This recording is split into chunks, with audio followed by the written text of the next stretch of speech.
अद्य मङ्गलवासरः अथवा भौमवासरः माघ शुद्ध दशमी दिनांक 31 जानेवारी 2023 शरकेंद्रीय स्थान अध्याय 9 शंखं चक्रं जलौकान्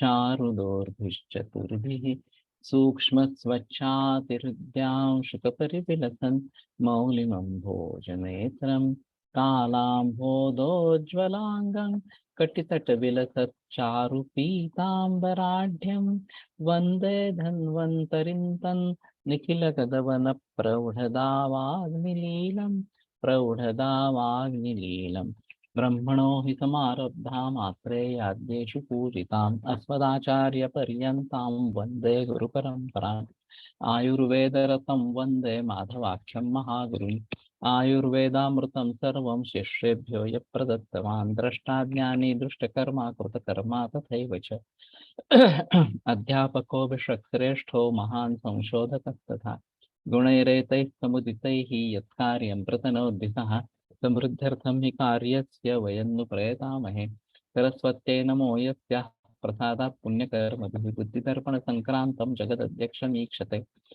आत्रेयं प्रथमं वन्दे आयुर्वेदजगद्गुरुम् आयुर्वेदामृतं सर्वं गृहीत्वा हि सुरेश्वरात् अग्निवेशादिकेभ्यो यत् प्रयच्छत् मुनिसत्तमः प्रथमं तन्त्रकर्तारम् अग्निवेशं नमाम्यहम्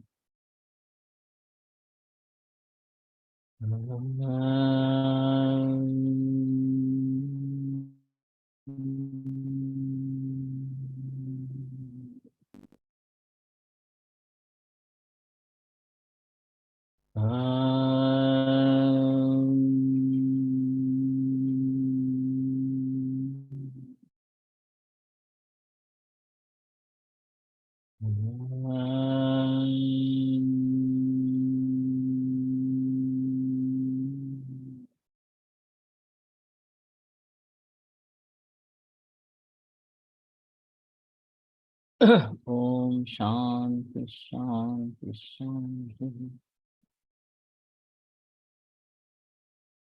नवोऽध्यायः अथा तो यस्यैव निमित्तम् इन्द्रियं व्याख्यास्यामः यदि अस्माः भगवान् वर्ततेः यस्यैवे परिध्वस्ते हरिते चापि दर्शने आपन्नो व्याधिरन्ताय नियतस्य विजानता। तो जिसके नेत्र शाव परिध्वस्त हरित इस प्रकार के हो जाते हैं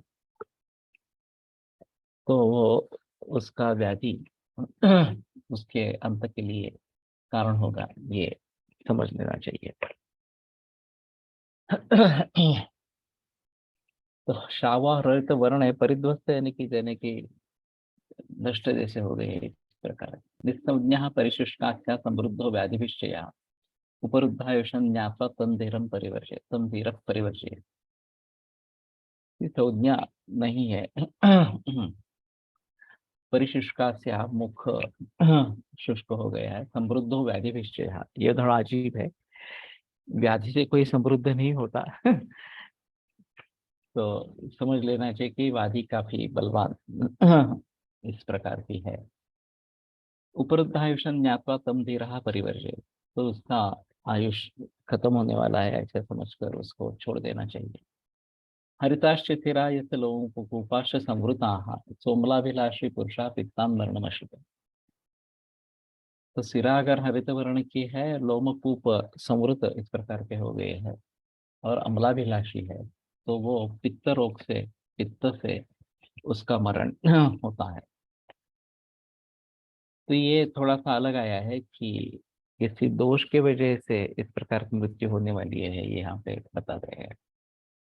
शरीरांताश्च शोभन्ते शरीरम चोपशिष्यति बलं च येते यस्य राजा एक्ष्मा हिनस्थितम्। तो शरीर के जो अंत भाग है, हाथ पांव वगैरह इस प्रकार के, ये शोभन्ते, ये सौंदर्य से युक्त शोभा देने वाले इस प्रकार के होते हैं। शरीरम चोपशिष्यति, लेकिन शरीर उसका क्षय इस प्रकार का हो जाता है, उपशोष हो जाता है। बलन चाहिए थे और बल भी कम हो जाता है। यह फिर राजा एक्ष्मा ही नस्थितम, उसको राजा एक्ष्मा मार देता है। अंसाभितापो हिक्काच चर्दनं शोणितस्य च आनाह पार्श्वशूलं च भवन्त्यन्ताय शोषिणः। शोषी जो व्यक्ति है, अंसाभिताप, हिक्का, छर्दन, रक्त का छर्दन, आनाह, पार्श्वशूल, ये शोषी के अंत के लिए कारण इस प्रकार के हो जाते हैं। इतर विजय महाराज साहब का जब देहांत हुआ तो उससे पहले 1 या 2 महीने में मिलने के लिए गया था। और उन्हें पता लग चुका था कि अब वो ज्यादा जिंदा नहीं रहेंगे। तो जितनी भी बातें लोगों को बतानी है, लोगों को निर्देश देना है, तुम ये करना वगैरह, उसमें जुड़े रहे थे। और दिन भर बोलते रहते थे, इसको बुलाओ, उसको बुलाओ, मुझे ये कहना है, वो कहना है। तो मैंने सुझाव दिया कि आप चुप रहे, इसमें आपकी शक्ति जा रही है। और वैसे भी वजन 32 किलो से 23-24 किलो तक आ गया था। लेकिन उन्होंने भी नहीं माना कि शक्ति को संचित करके रखे, शक्ति व्यर्थ मत गवाएं इस प्रकार से।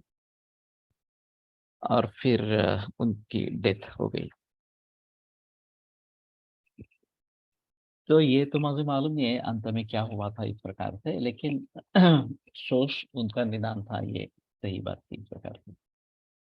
वातव्याधिरपस्मारी कुष्ठी शोफी तत्वोदरी गुल्मी च मधुमेही च राजे यक्ष्मी च यो नरः अचिकित्या भवन्त्यते बलमांसक्षयेति। तो वातव्याधि अपस्मार कुष्ठ शोफ उदर गुल्म मधुमेह राजयक्ष्मा, ये अगर बलमांस क्षय है तो अचिकित्स्य इस प्रकार के हो जाते हैं।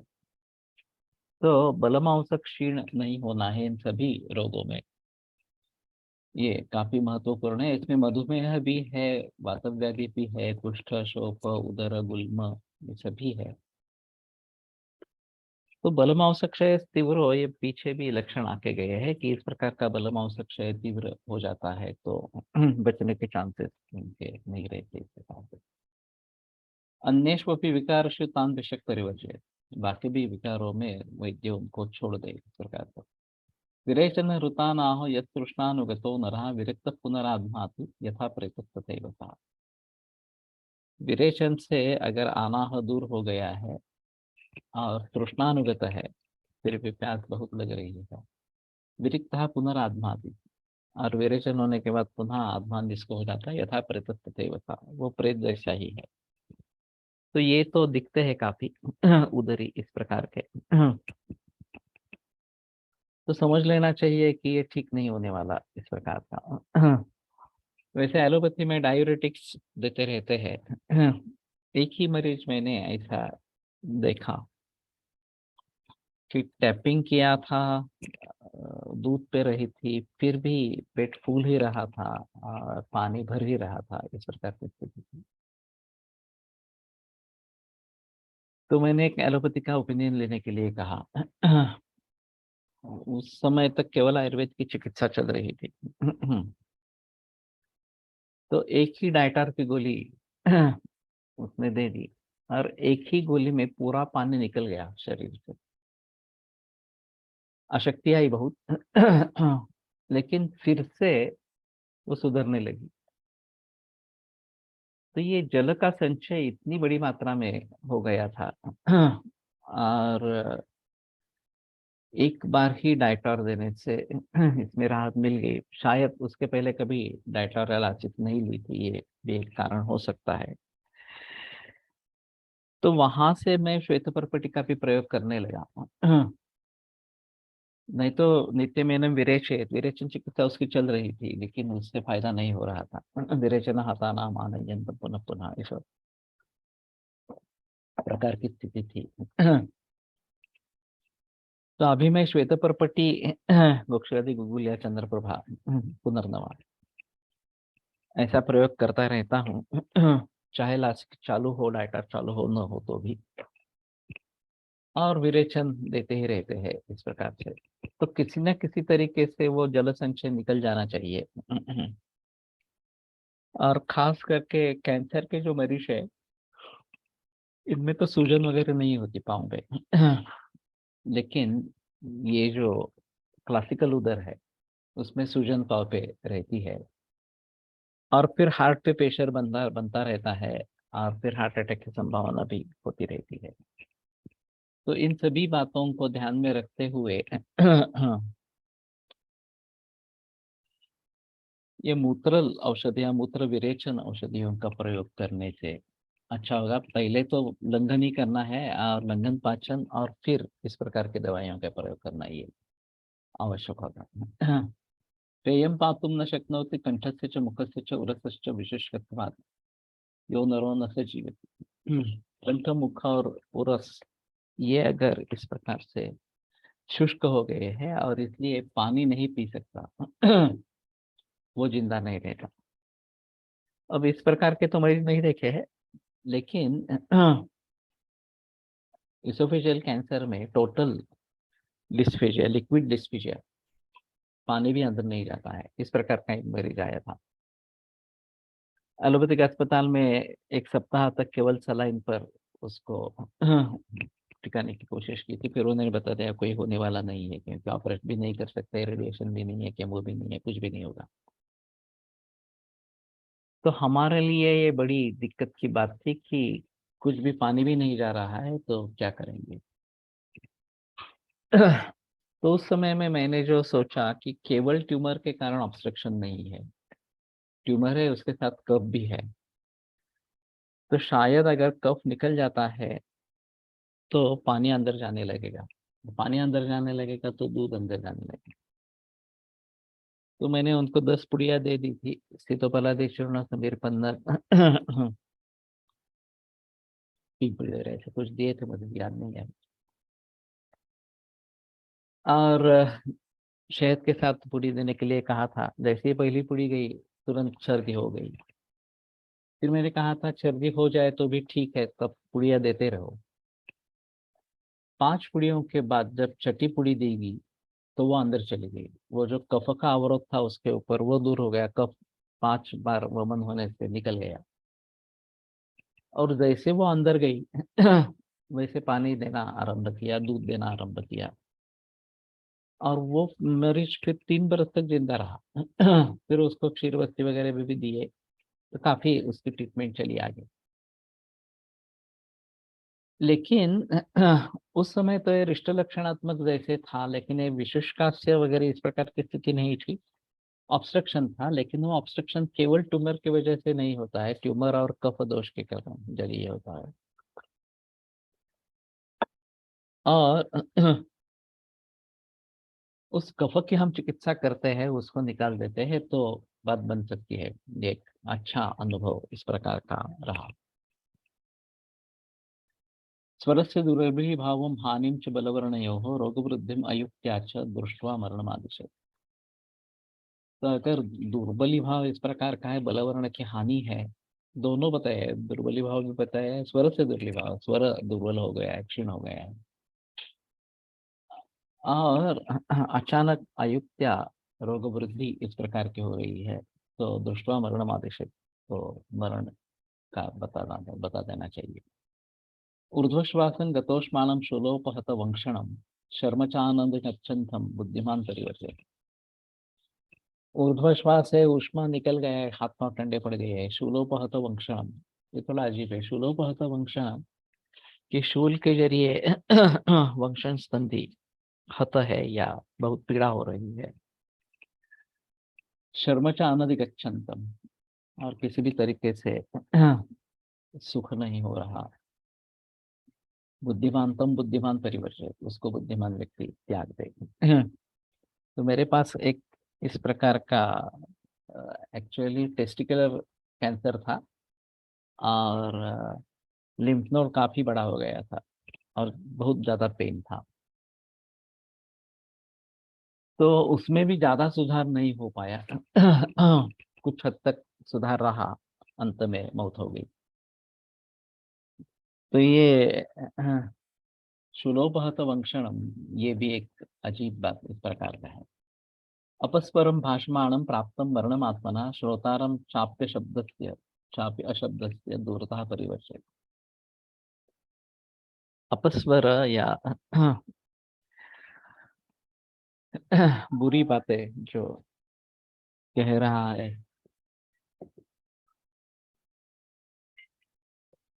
और प्राप्तम मरणम आत्मनः। हाँ, मैं, हाँ, सुप्रभात। मेरा भी ऑनलाइन लेक्चर चल रहा है, 7:30 बजे करो। ठीक है, ठीक है, ठीक। ओके, चलेगा, चलो, ओके, चलेगा।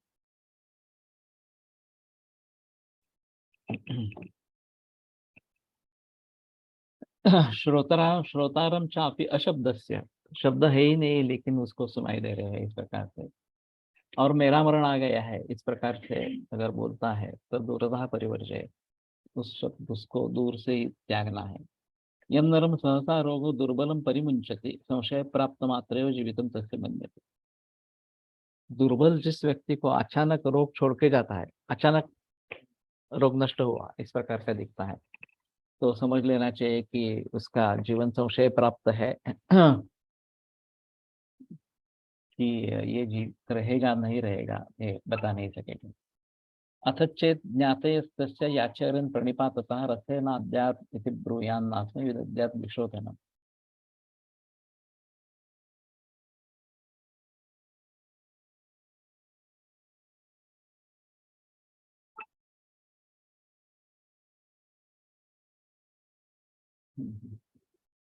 अभी उसके जाति के लोग अथवा रिश्तेदार प्रणिपात करके उसको कहते हैं कि मांसरस के साथ खाना खाओ इस प्रकार के।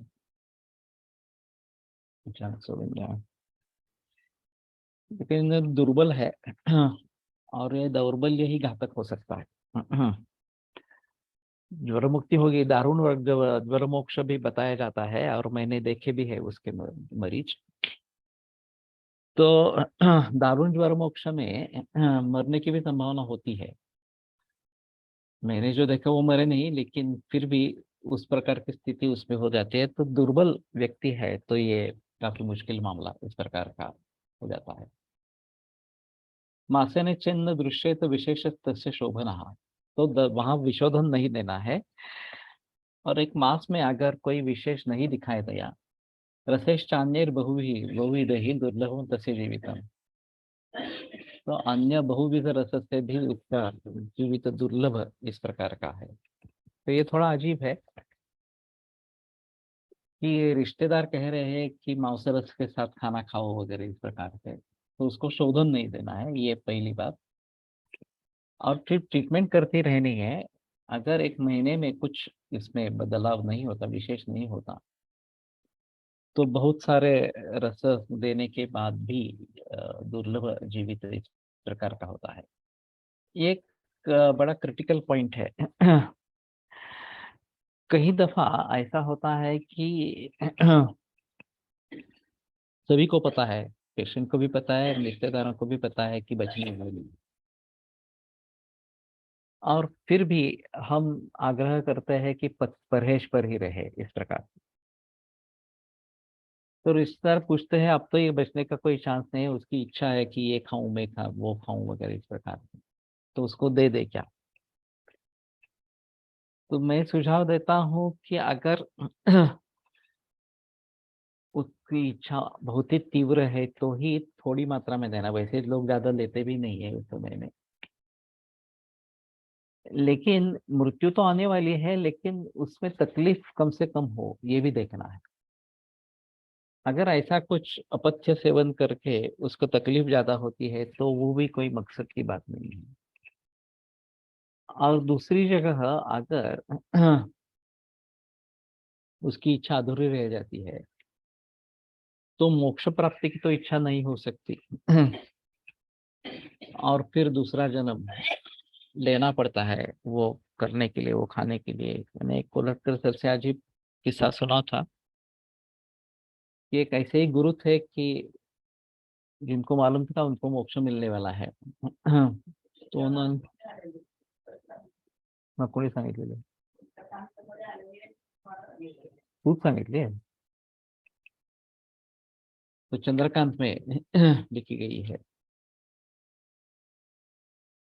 तो उन्होंने अपने छात्रों को कहा था कि मेरे मृत्यु के बाद एक स्वर्गीय संगीत तुम्हें सुनाई देगा।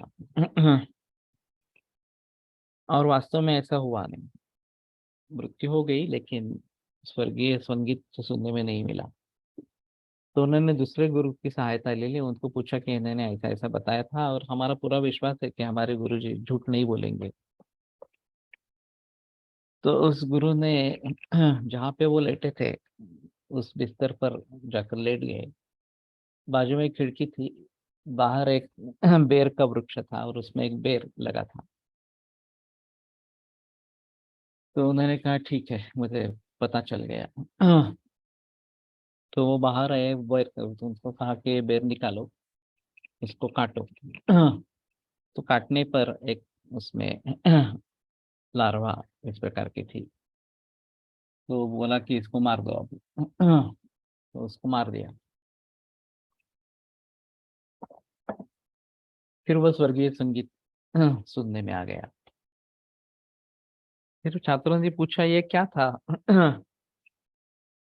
तो बोले वैसे मुक्त ही थे और मोक्ष की इच्छा रखते थे। फिर भी अंतिम समय में उनको बेर खाने की इच्छा हो गई। और उसी समय मौत हो गई। तो वो बेर खाने के लिए फिर से उनको ये जन्म प्राप्त हुआ। तुरंत इस प्रकार का। अब ये फिर से संसार में अटक जाएंगे तो बड़ी मुश्किल होगी, इसलिए उसको हमने काट दिया।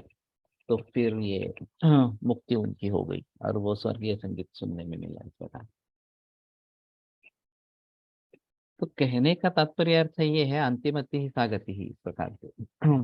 अंत काल में जो बुद्धि होती है उसी प्रकार की गति उस व्यक्ति को प्राप्त होती है। तो इसलिए हमें उसी के बारे में सोचना है, ताकि अंतकाल में भी वही विचार हमारे सामने इस प्रकार के आएंगे। आनंद पिक्चर में उसने एक रिकॉर्ड करके रखा है। और जब अंतिम समय आता है तो वो बड़े हंसने की आवाज वगैरह इस प्रकार से जो रिकॉर्ड पे है वो सुनाई देती है। और उसी हंसते हंसते समय मौत होती है।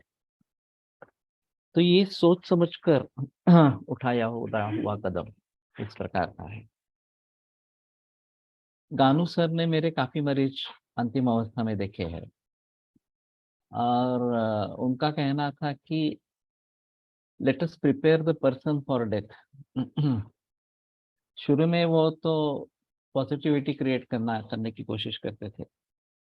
पर एक बार पता चल गया कि अब होने वाला नहीं है, कुछ मरने ही वाला है निश्चित रूप से। तो फिर उन्होंने बताना शुरू किया कि आत्मा क्या है, मृत्यु क्या है, वगैरह वगैरह इस प्रकार से। तो रिश्तेदार चौंक गए कि ये आप क्यों बता रहे हैं, ये तो अशुभ माना जाता है। तो गानू सर का कहना था नहीं नहीं, मैं जो कर रहा हूँ वो सही है। इन्हीं से उनको शांति मिलेगी। और वैसा हुआ भी। तो कहने का तात्पर्य अर्थ ये है कि ऐसे हालत में आगे क्या करना है ये सोचना है। अगर आगे कुछ विशिष्ट प्रकार का जन्म चाहिए तो उसके बारे में सोचना है, मुक्ति चाहिए तो उसके बारे में सोचना चाहिए। और फिर अंतमति ही सा गति ही, अंत काल में जो मति होती है उसी प्रकार की गति मिलती है। और भागवत में एक कथा ही है। उसने अपने बच्चे का नाम, लड़के का नाम वासुदेव ऐसा कुछ रखा था। वासुदेव रखा था, गोविंद रखा था शायद। और जब मृत्यु की नौबत आई तो अपने लड़के को पुकारते रहे गोविंद गोविंद करके। और वो इतना आर्त स्वर था कि भगवान विष्णु खुद नीचे आए और फिर उसको मुक्ति दे दी इस प्रकार। तो ये भी अजीब कथा है इस प्रकार से। तो हम उसी दृष्टि से सोचते रहे अंत तक, ये एक अच्छी बात इस प्रकार की होगी। निश्च्युतंच पुरीशंच रेतश्चांबसी मज्जति यस्य तस्यायुष प्राप्तम अंतमाहुर्मनीषिणः। निश्च्युत पुरुष और रेत तो ये मालूम नहीं इस प्रकार की परीक्षा कभी करते थे, किया करते थे इस प्रकार से। पुरुष के बारे में तो हो सकता है, लेकिन रेत के बारे में मुश्किल है इस प्रकार का। तो पानी में अगर वो डूब जाता है तो अंत प्राप्त उसका आयु है, यह समझ लेना चाहिए।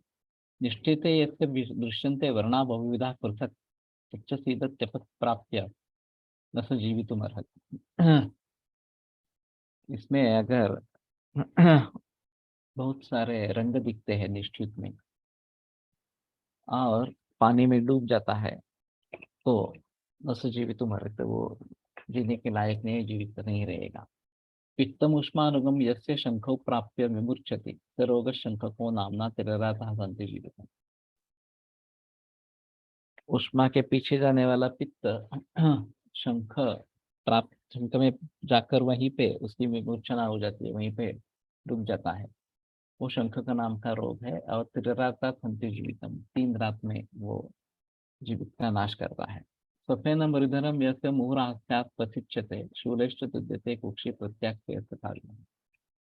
सफेद इस प्रकार का रक्त बार बार मुंह से निकल रहा है, और कुक्षी जो है वो शूल से वेदना, बहुत पीड़ा होती है। प्रत्यक्ष तथा विधा, ये प्रत्यक्ष ये है।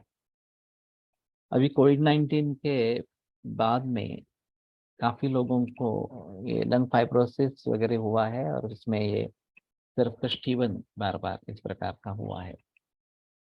मैंने लाक्षा का प्रयोग वहां पे किया था, और कमल नाल क्षार का प्रयोग किया था इस इन अवस्थाओं में, और लोग बच भी गए थे। तो कहने का तात्पर्य ऐसा है कि ये महत्वपूर्ण इस प्रकार का रहेगा। बलमांस क्षय तीव्र रघुवृद्धि ररोच का यस्यातुरस्य लक्षण तेन 3 पक्षान न सजीव। तो तीव्र बलमांस क्षय, रोग वृद्धि और अरोचक, ये जिसमें है वो 3 पक्ष तक नहीं जीवित रखता। 3 पक्ष में उसकी मृत्यु हो जाती है। तो 1.5 महीने का इस प्रकार का हो गया। तत्र श्लोको विज्ञानानि मनुष्याणां मरणे प्रत्युपस्थिते भवन्त्येतानि सम्पश्येद अन्यानि एवं विधानेषु। तो मरणे प्रत्युपस्थिते, मरण जब नजदीक इस प्रकार का आ जाता है तो ये विज्ञान होते हैं, और ये और बाकी भी इस प्रकार के लक्षण हैं, उनको जरूर देखें। तानि सर्वाणि लक्ष्यन्ते न तो सर्वाणि मानवं विशन्ति विनशिष्यन्तं तस्मात् बुद्ध्यानि सर्वतः। नहीं, कमलनाथ क्षार मिलता है किसी कैलोश फार्मेसी का है। मैंने ढूंढा तो मिलता है, पता चला मनकर्णिका से लिया मैंने, और उसको भी 6 कर दिया, तो फिर बहुत कम मात्रा में उसका प्रयोग किया गया।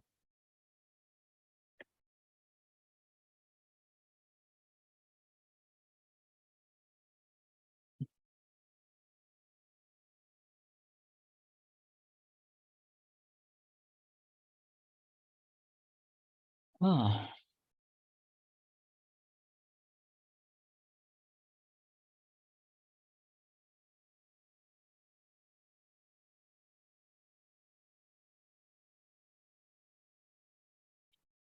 बड़ा अजीब श्लोक है।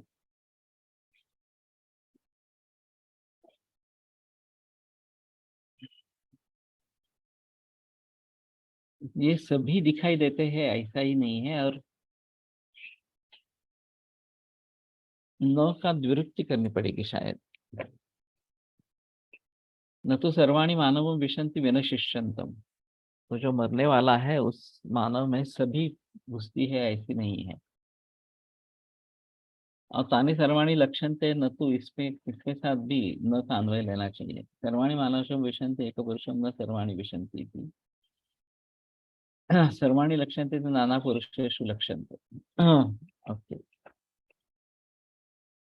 तो लक्षण से ये न का विरुक्ति न करते हुए बहुविध लोगों में ये सभी लक्षण दिखाई देते हैं। न तो सर्वाणि मानवं विशन्ति विनशिष्यन्तम्। तो जो इस प्रकार का नष्ट होने वाला मानव है उसमें सभी मिलते हैं इसमें, तस्मात् बुद्ध्यानि सर्वथा। तो सभी जगह से उनके बारे में ज्ञान करें इस प्रकार से।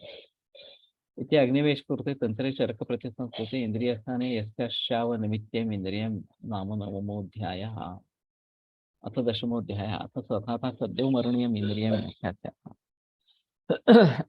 तो सद्योमरणीय इंद्रिय बताते हैं।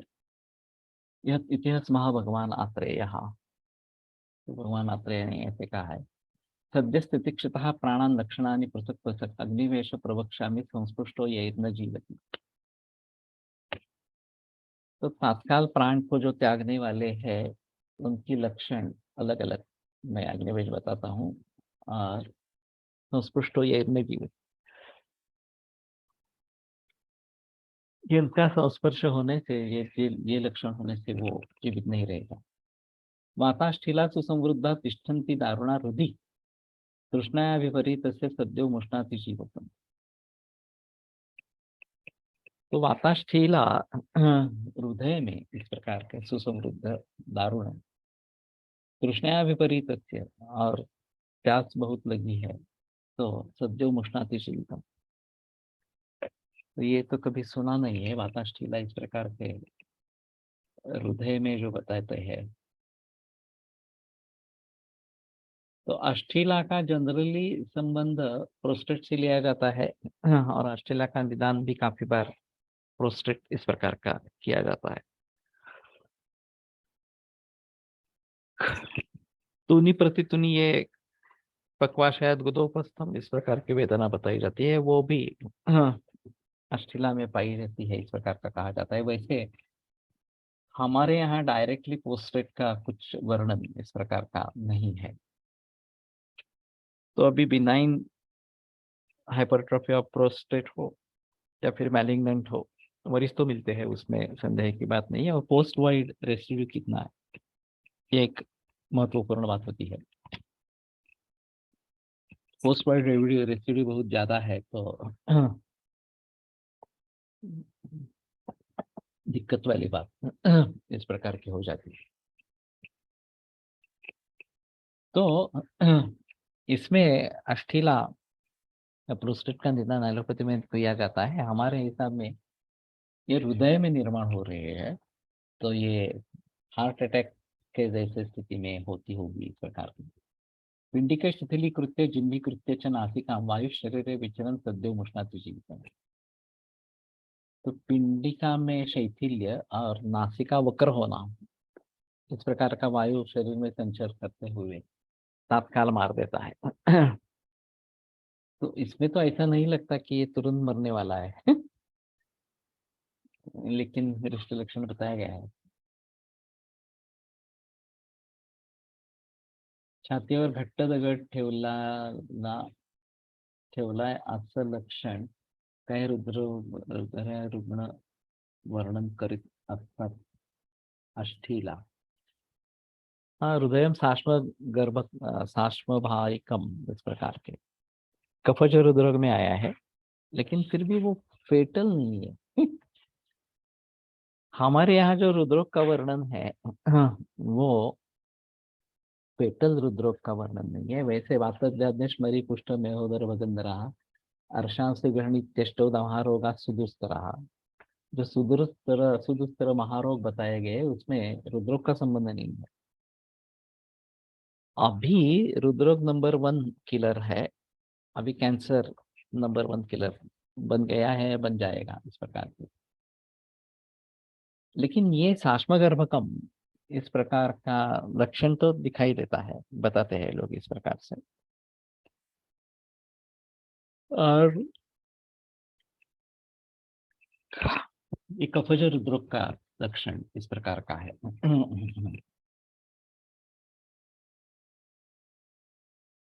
प्रभो यस्य च्युते स्थानात् अंतर्दाहश्च दारुणः तस्य हिक्काकरो रोगः सद्यो मुष्णाति जीवितम्। तो भ्रू श्रम सब इस प्रकार का हो जाता है, अंतर्वाह दारुण होता है, और जो भी रोग है उससे हिक्का अगर हो रही है तो ये तात्काल मृत्यु उसकी हो जाती है इस प्रकार से। क्षीणशोणितमांसस्य वायुर्ऊर्ध्वगतिश्चरन् उभे मन्ये समे यस्य सद्यो मुष्णाति जीवितम। तो क्षीण रक्त मांस और वायु ऊर्ध्व जाने वाला संचार करते हुए उभे मन्ये समे यस्य, तो थोड़ा अजीब है, दोनों मन्या उसको एक साथ जकड़ लेता है, ऐसा कुछ करना पड़ेगा।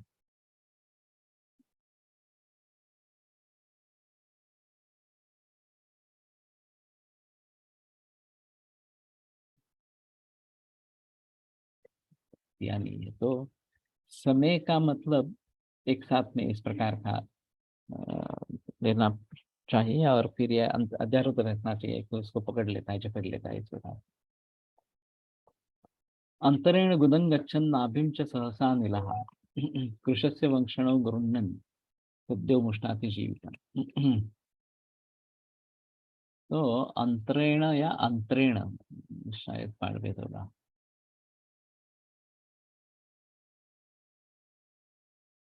ठीक, गुदम नाभिम चांतरेण गृह्णाति इति पाठः। गुदा और नाभि के बीच वो पकड़ लेता है इस प्रकार से।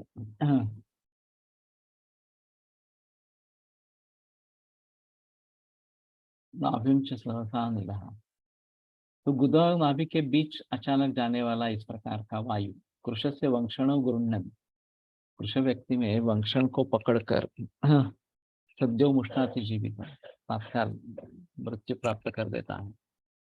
ये शायद स्ट्रैंगुलेशन हर्निया के बारे में थोड़ा देखना पड़ेगा। स्ट्रैंगुलेशन हर्निया में डेथ हो सकती है, ऐसा है, तो तुरंत ऑपरेशन करना पड़ता है, लेकिन वहाँ इंटेस्टाइन फंस जाती है और फिर उसमें गैंग्रीन होता है, तो तुरंत ऑपरेशन नहीं किया तो बचने के चांसेस बहुत ही कम इस प्रकार के होते हैं। मैंने एक इस प्रकार का लड़का, छोटा 2 बरस का लड़का था, और वंक्षण में इस प्रकार का आना स्ट्रैंगुलेशन जैसा लग रहा था। एब्सोल्यूट कॉन्स्टिपेशन था। 2 दिन में मोशन पास नहीं हुई थी।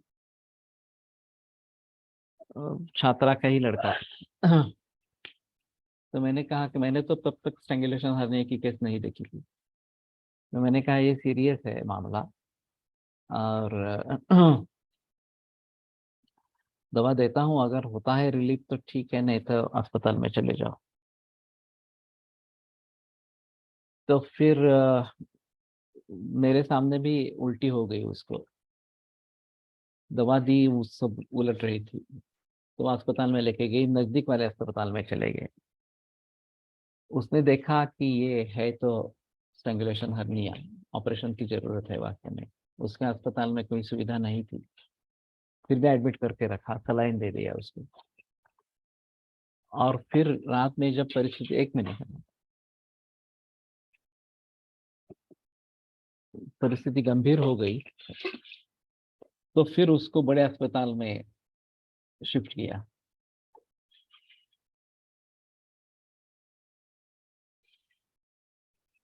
और रात 3 बजे पेडियाट्रिक सर्जन ने आकर सर्जरी की। बच गया। तो ये भी अजीब मामला है कि जब पता चलता है कि हमारे पास सुविधा नहीं है, इसका ऑपरेशन की जरूरत है, तो भी उसने एडमिट करके सलाइन देके पैसे निकाले। और जब पता चला कि अब कुछ होने वाला नहीं है, तो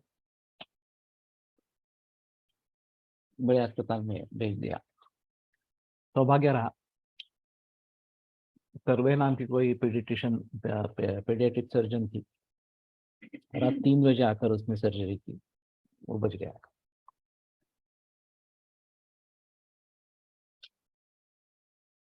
दूसरा एक अजीब किस्सा शाहडे ने बताया था।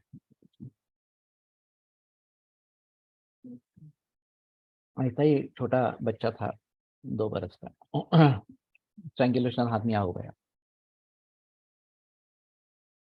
तो उस समय में सर्जरी डेवलप नहीं हुई थी। तो सर्जन ने कहा कोई चांस नहीं है बचने का, आप घर पे लेके जाओ। वो तड़प रहा था वेदना से। फिर माँ ने पूछा हुआ है क्या उसको। उसने कहा ये इंटेस्टाइन नीचे आ गई है, अटक गई है यहाँ पर। तो आखिर वो माँ है, उसने अपने तरीके से कुछ सोचा और बच्चे को उल्टा हाथ में पकड़ लिया, पाँव के जरिए। 2 घंटे तक वो उसी हालत में उसको उसने रखा, हाथ वैसे ही रखा। वो रो रहा था, लेकिन उसका नसीब अच्छा था। ग्रेविटेशन के जरिए स्ट्रैंगुलेशन धीरे धीरे कम होता गया, आते फिर से पेरिटोनियम में आ गई। वो बच गया। तो मेडिकल हिस्ट्री में ये एक जानी मानी केस है कि इस प्रकार से भी सोचा जा सकता है। सर्जन ने उसको पूछा कि तुमने ऐसा कैसे सोचा। तो वो बोली मेरे सामने मेरा बच्चा मर रहा है और मैं ऐसे ही देखते रहूं, आप कहेंगे कि कुछ नहीं होने वाला इस प्रकार से। तो मुझे कुछ ना कुछ कोशिश करनी चाहिए। मुझे ऐसा लगा कि इससे कुछ होगा, और वास्तव में हो गया है इस प्रकार से। तो कहने का तात्पर्य अर्थ ये है, अनुरक्त शुचिर दक्षो बुद्धिमान परिचारका, ये अनुरक्त की बात जो कही गई है।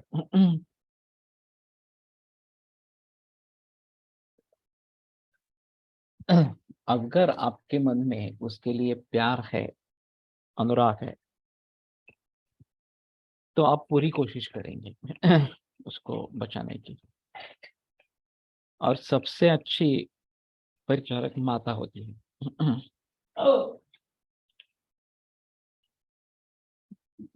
तो ये कंडीशंस हमें मालूम होने चाहिए कि इस प्रकार के कंडीशंस हो सकते हैं जहाँ तुरंत डेथ हो सकते हैं, स्ट्रैंगुलेशन, हर्निया जैसे इस प्रकार की स्थिति में।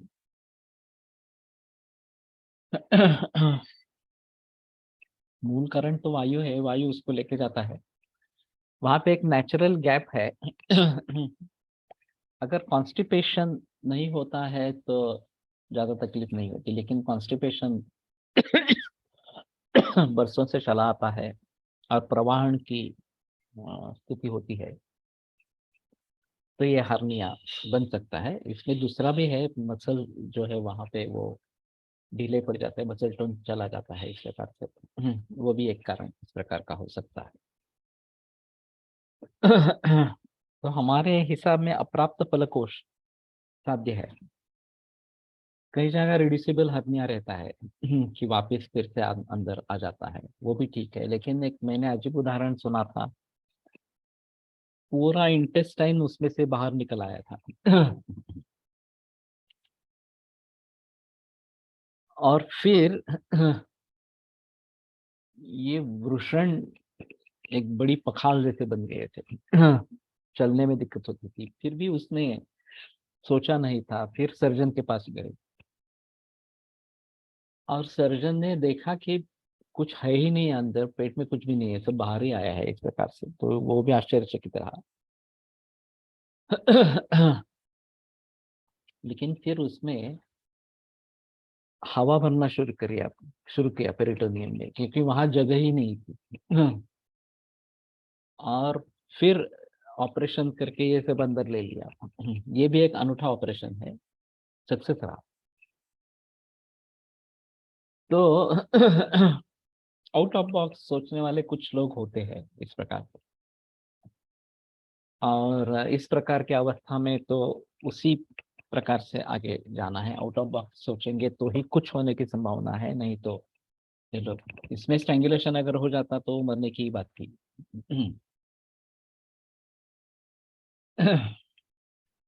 वंक्षण च गुदन चोभे गृहीत्वा मारुतो बलि श्वासम संजनयन जंतो हो पुष्पद्यो पुष्णाति जीविता। वंक्षण और गुद दोनों को पकड़ कर वायु श्वास निर्माण करता है तो सद्यो मुष्णाती नहीं तो स्ट्रैंगुलेशन हर्निया का ही रहेगा इसमें। एब्सोल्यूट कॉन्स्टिपेशन, इंटरसेप्शन, ये जो आंतों की बात कही जाती है इस प्रकार से।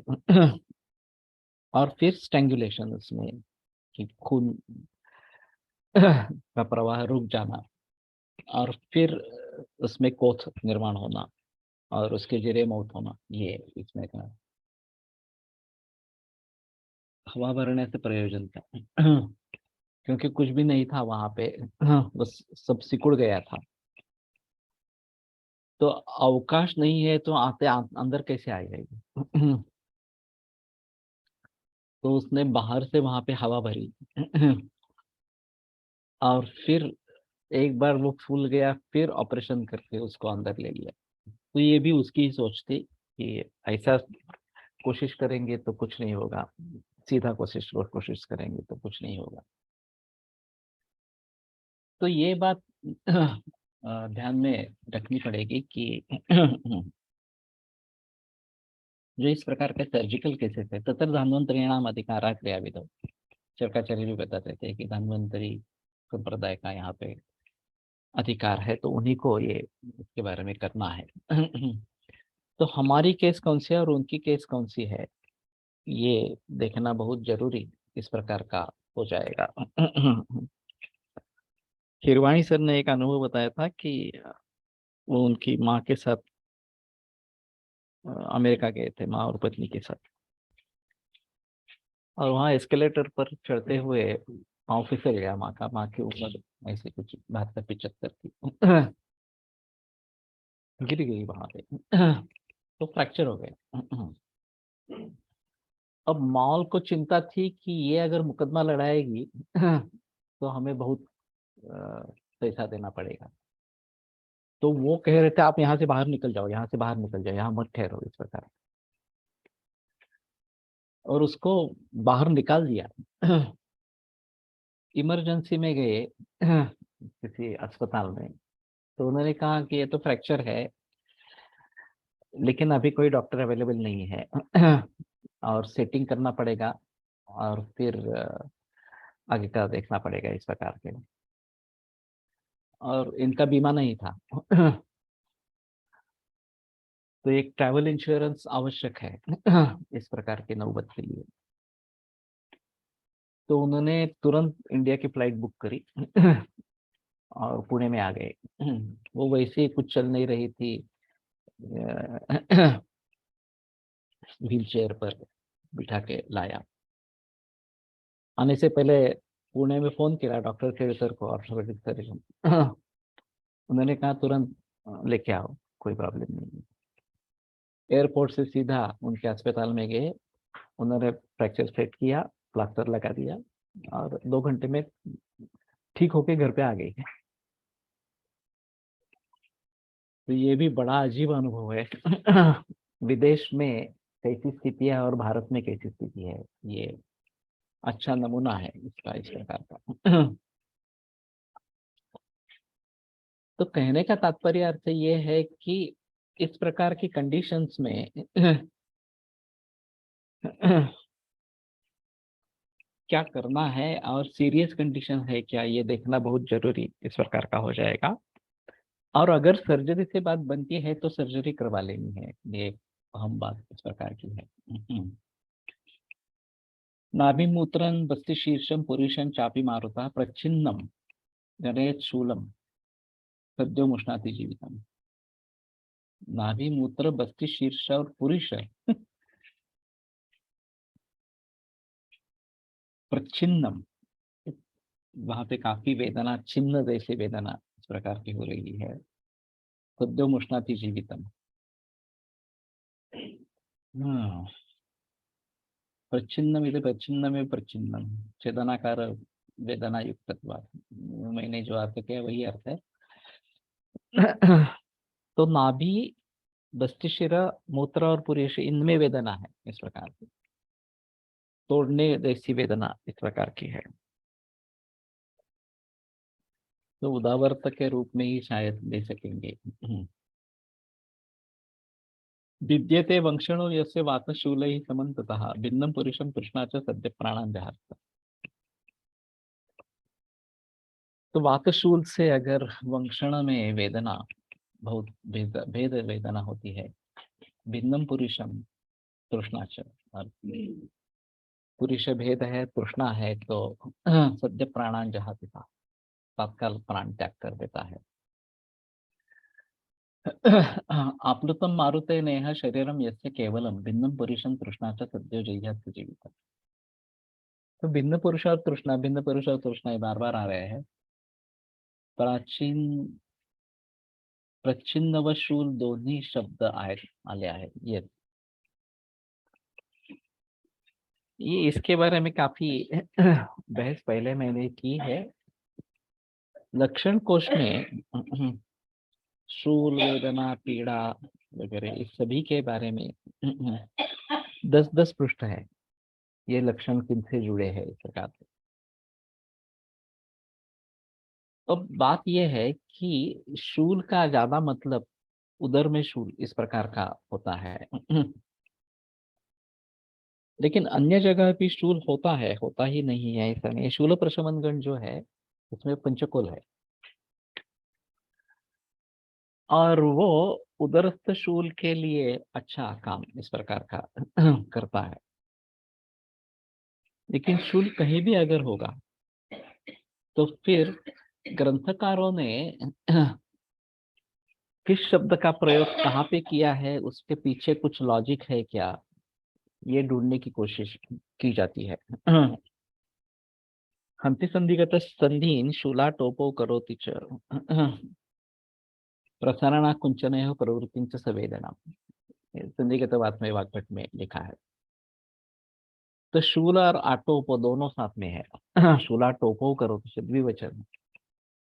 ये एक बात अजीब है कि द्विवचन कहाँ कहाँ पे आया है ये देखना। और शायद लक्षणों में हो, चाहे हेतुओं में हो, चाहे औषधियों में हो, द्विवचन का प्रयोग अगर है तो वो दोनों साथ में होने जरूरी इस प्रकार के। तो एक अहम मुद्दा बन जाता है। तो आटोप यानी कि फूलना इस प्रकार से, और शूल एक प्रकार का वातज शोथ इस प्रकार का होगा, और शूल है उसके साथ में।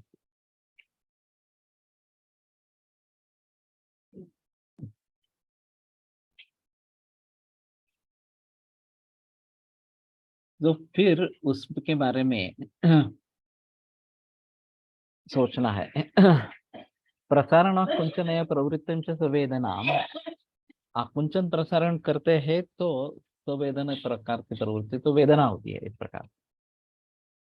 तो संधिवात के मरीज में ये देखना जरूरी है कि जब मूवमेंट करते हैं तो पेन होता है तो वो वेदना है, और मूवमेंट के बगैर भी शूल और आटोप होते हैं तो वो शूल आटोप है, वो शूल है। लेकिन दिक्कत की बात ये है कि वातव्याधि की चिकित्सा जब बताते हैं तो अवरोधजन्य वात प्रकोप या धातु क्षयजन्य वात प्रकोप के लेकर होता है। वहां लक्षणों का कोई निर्देश ही नहीं है कि शूल है तो ऐसा करो, वेदना है तो ऐसा करो, ऐसा कुछ नहीं है वहां पे। यहाँ पे बताते हुए हम शायद शूल और वेदना में अंतर करेंगे कि बगैर कोई मूवमेंट वेदना होती है तो उसको शूल कहना है, और प्रसारण आकुंचन करते हैं वेदना होती है तो वेदना कहना है। इस प्रकार से वेदना पर 10 पृष्ठ पृष्ठ है, शूल पर 10 पृष्ठ है, वगैरह वगैरह। फिर उसके अनुसार निदान क्या होगा। ज्यादातर मरीजों में संधिगत बात नहीं होता है, ये मांसगत रक्तगत वगैरह इस प्रकार के होते हैं। दूसरे जो है मांस रक्त होते हैं, और उनके जरिए संधि में दर्द होता है। तो उसकी ट्रीटमेंट यहाँ पर गूगल वगैरह देते हैं तो दोनों का काम होता है इस प्रकार से। लेकिन वास्तव में ये वो निदान है ही नहीं इस प्रकार से। तो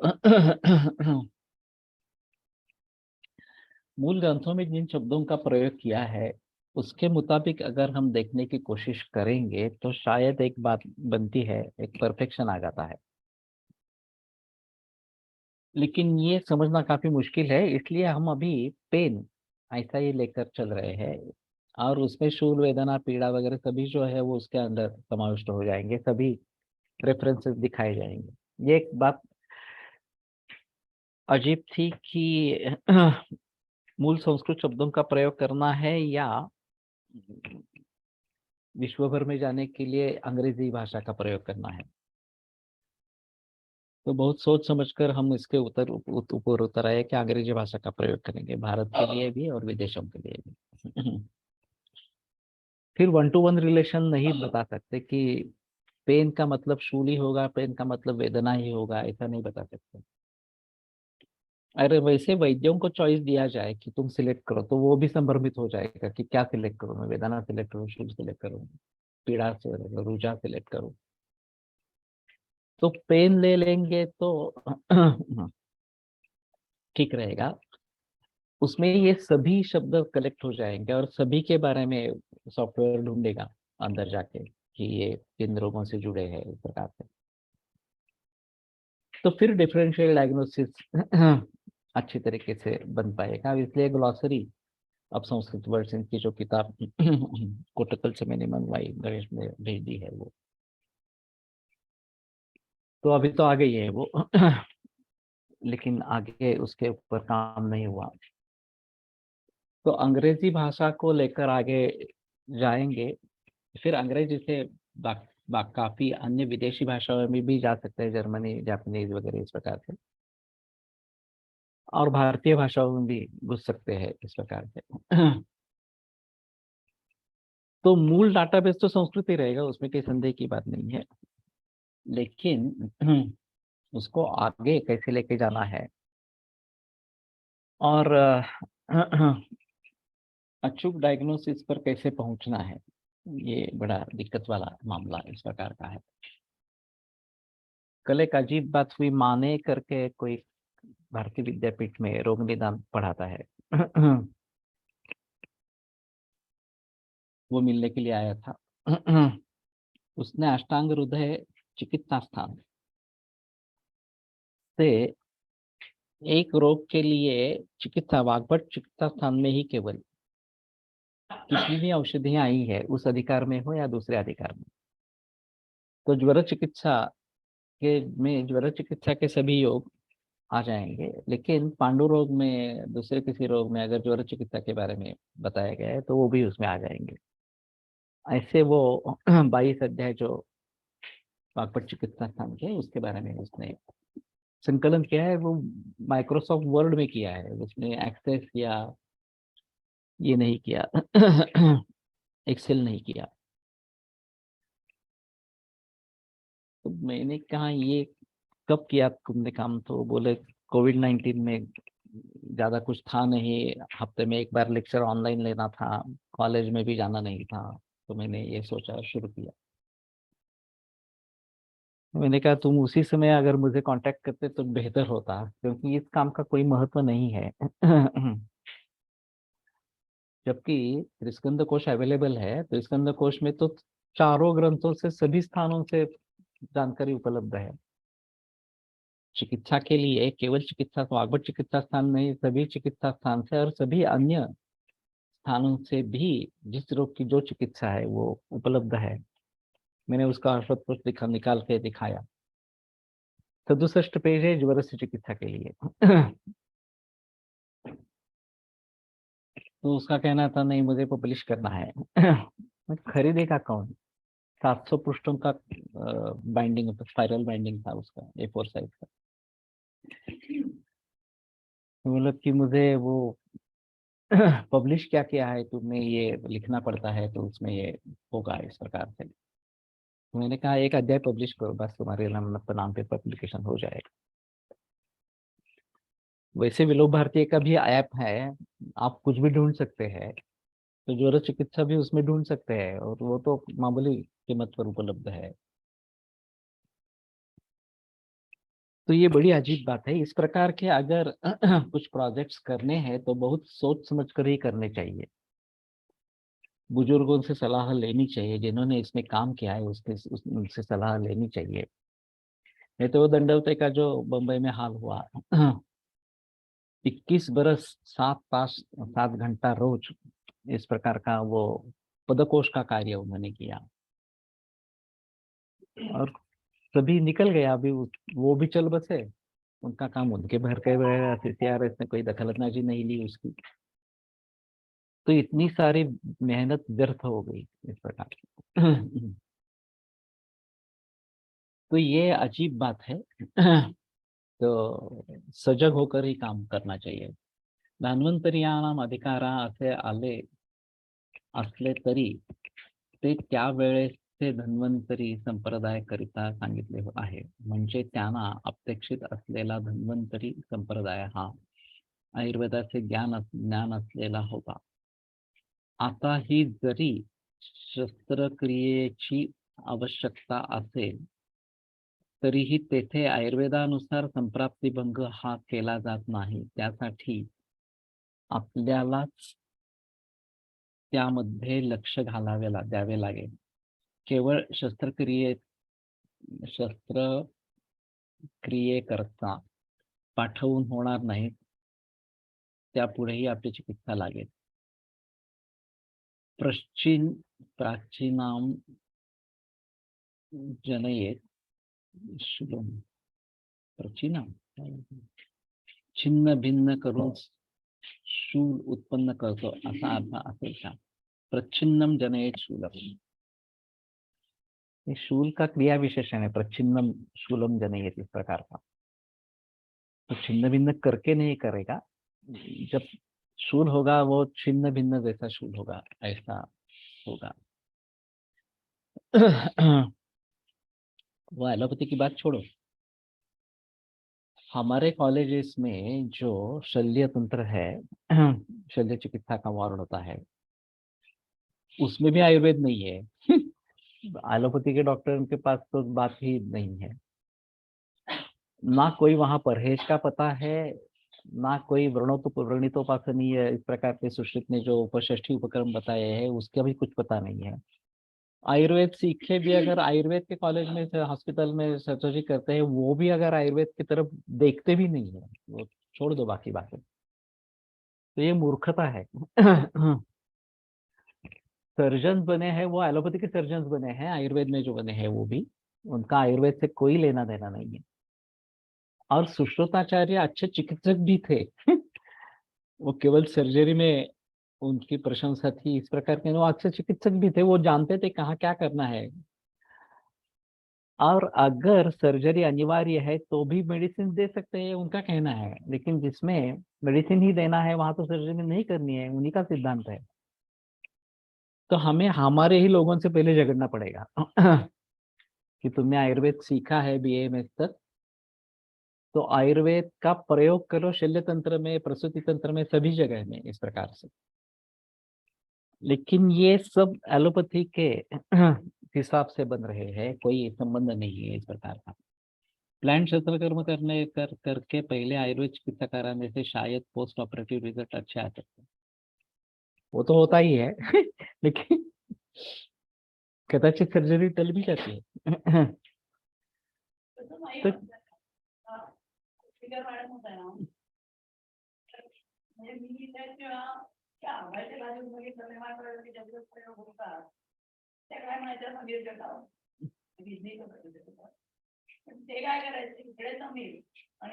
पिटोसिन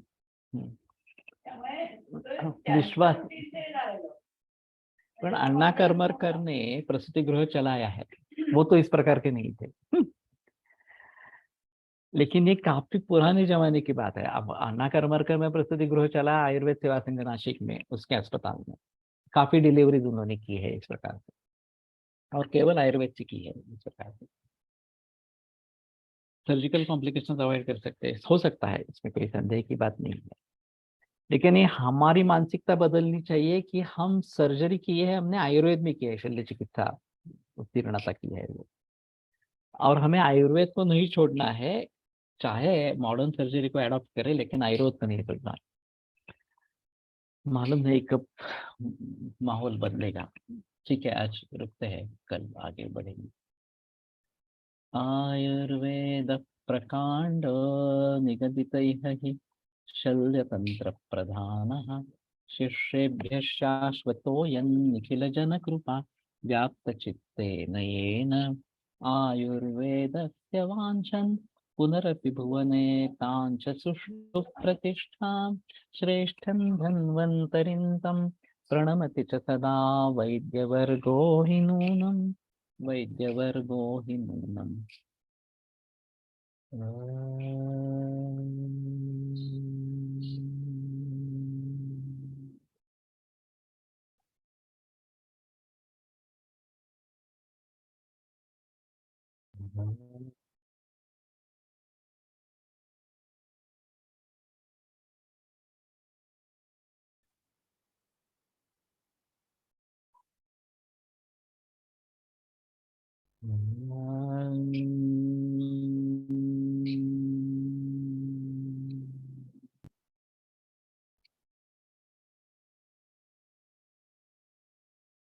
विरम्यते व्याख्यानव्यापारः श्वः पुनरपि मिलिष्यामः।